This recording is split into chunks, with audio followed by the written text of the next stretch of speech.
A football game, which is a positive. We got to be able to stop short yardage runs. That was not a positive. And we can't have 12 penalties for 93 yards that cost us probably an additional 170 yards, 150 yards of total yardage.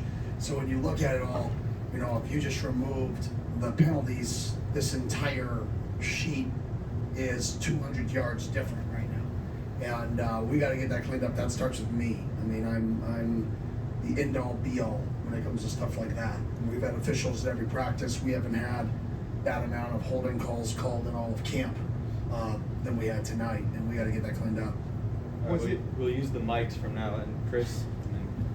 Danny, just wanted to follow up on the penalties, but what did you see that was contributing to all that? I don't know, to be honest. I'm gonna have to go watch the tape.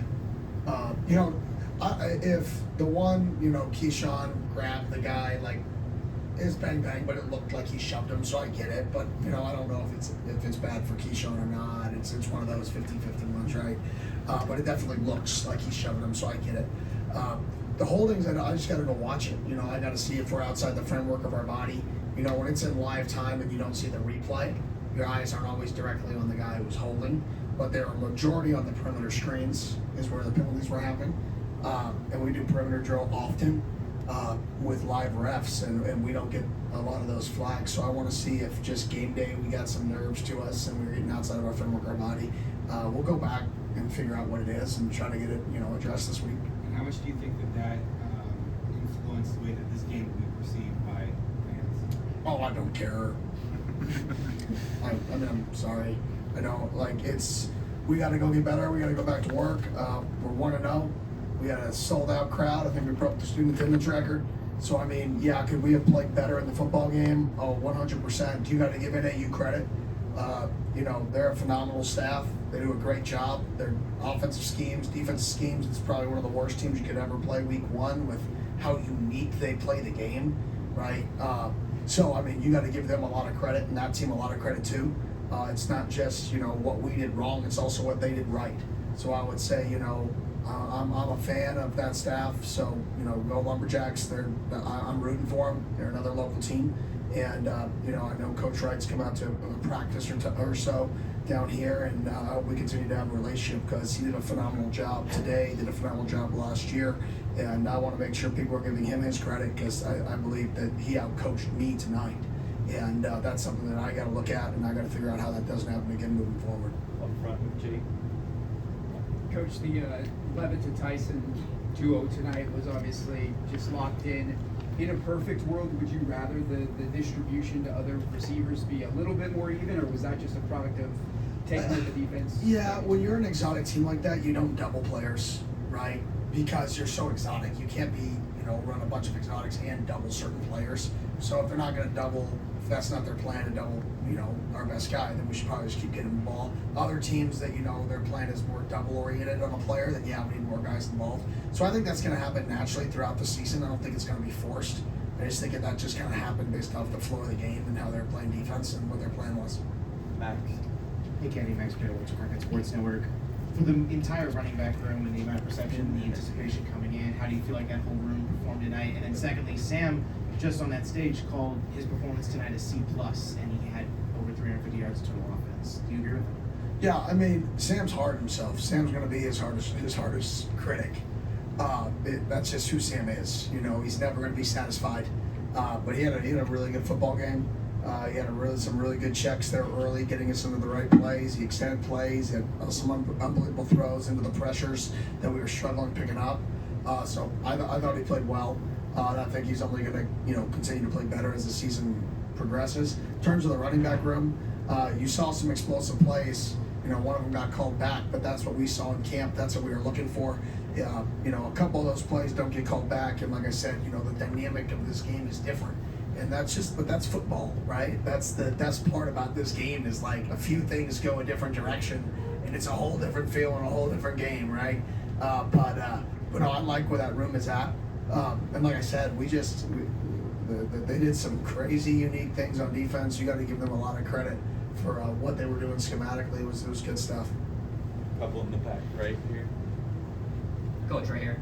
Hello. Congrats on the win. Jordan Tyson had an unbelievable over-the-shoulder catch on that second touchdown, and he said that he's practiced it a lot, and he's also been through a lot, considering that season-ending injury last season. He hasn't played in a long time.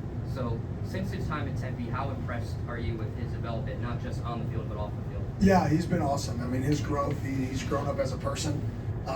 He drastically has grown up as a person, and I couldn't be more proud of him. I mean, he studies ball at a high rate. He comes up and gets extra. He takes care of his body. I mean, he's a true pro. So I'm very blessed that I get to coach him because he's a special player and a special person. Hey Kenny, Jacob Brooks, Sun-Devil Source. Sam, when talking about Jordan's second touchdown, said it was one of the best catches he's ever seen him make. Do you ever get surprised when those guys make connections like that, or is it just another day at the office? I'm surprised every day that they make plays like that. You know, when you get to coach special players, and I think a lot of the guys on our team are special players, you're constantly amazed. And I honestly couldn't see it. I saw the throw. I didn't actually see him come down with it with my angle, so I'm excited to go watch it on tape and see the catch. But yeah, just happy we got a W, and it's always good to win ugly. You know, that's one of the best things about coaching is when you win ugly and it wakes people up a little bit, and that's great. I mean, this is good.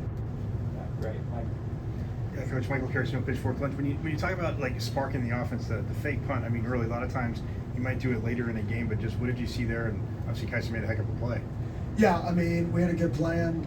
Jack Nuno, our new special teams analyst had a good idea going on the week, and another local guy. His dad's G Nuno, used to be the GM of the Rattlers, went to Brophy Prep, and getting him back in our organization. And he had a really good plan that he saw a team run it last year, and we put it in, and we said, hey, if we get into this specific situation, we wanted to run it. And we told the team pregame if we got in that situation, we'd run it. We got in that situation, so we ran it, and it was effective, and it really changed the game. If you look back, it looked like there was a chance that we could really take it and run from there. But we really stalled, and that touchdown kind of made it to where the game was, it was a game, but it was never like a threat. There was a balance, right? You always had that 2 touchdown or 2 possession gap there because of that play and then the following touchdown. So that was a critical play in the game. Hey Kenny, Dominic Casella, Walter Cronkite Sports Network. You touched on the student attendance record earlier. You talked about activating the Valley. Valley seems pretty activated. How do you go up from here with a sold out crowd? Well, the city likes winning, so winning.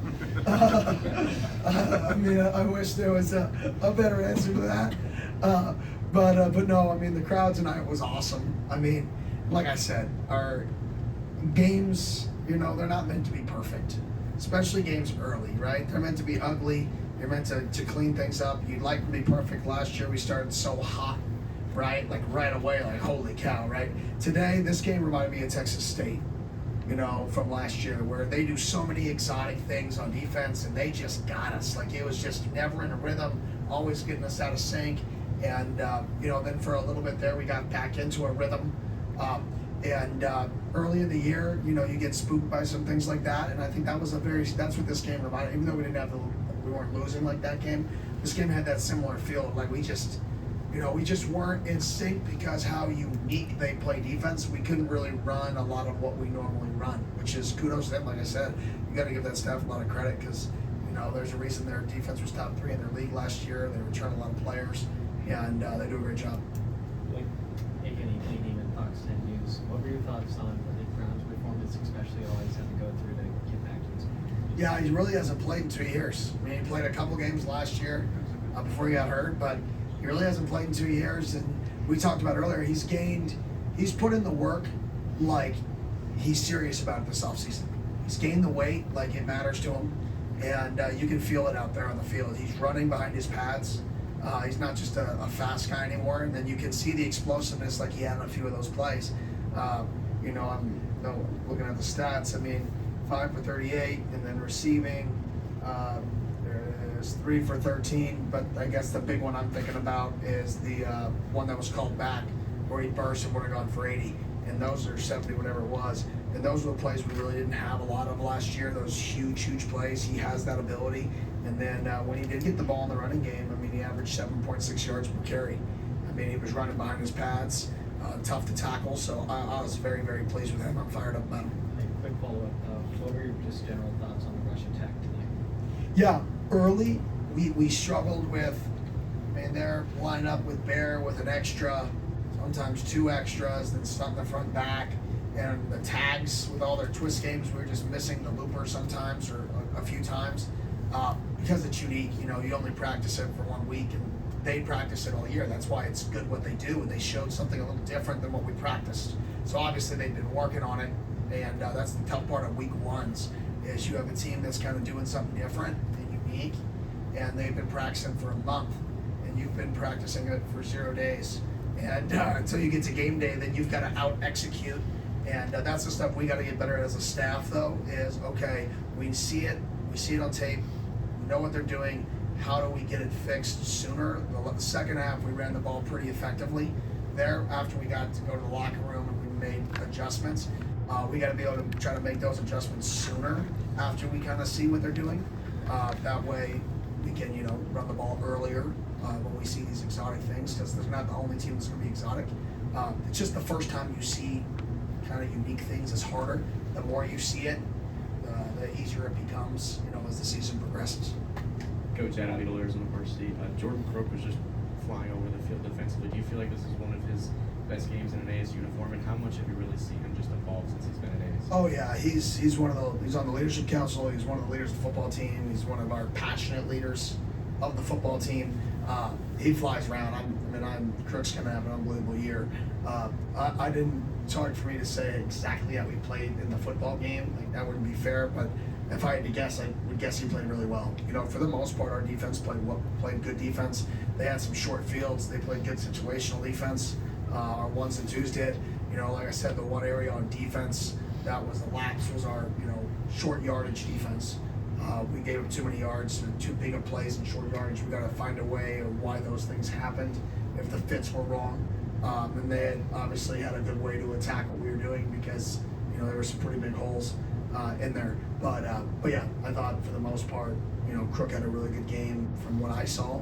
I don't know from the other stuff.